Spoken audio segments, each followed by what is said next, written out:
Bienvenue à Saint-Domingue. Située sur la côte sud, elle est la capitale de la République dominicaine.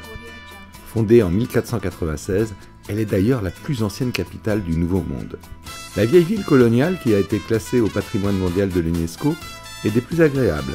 Dans ses rues historiques, vous découvrirez de superbes demeures colorées du début du XVIe siècle.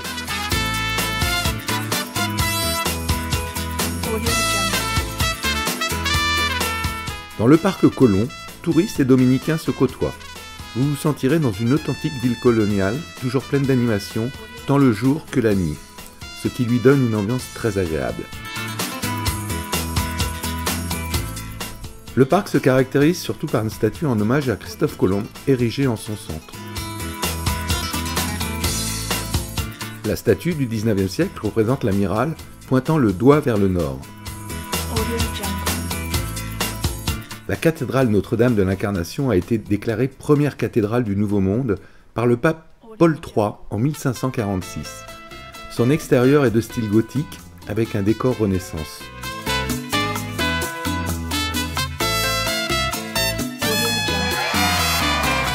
En République dominicaine, les écoliers sont reconnaissables à leur uniforme, chemise bleu ciel et jupe ou pantalon kaki clair. Saint-Domingue accueille l'école des beaux-arts, où de jeunes élèves perfectionnent leur art du dessin. Avec une vue imprenable sur la mer des Caraïbes, l'avenue du Malecón de Santo Domingo ou avenue George Washington concentrent les principaux hôtels d'affaires de la ville.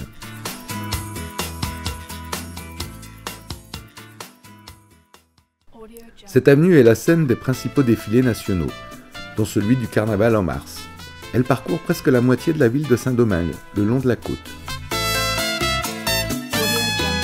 Un obélisque y a été érigé en l'honneur des sœurs Mirabal, Minerva, Patria et Maria Teresa, qui se faisaient appeler Mariposas, papillons en espagnol.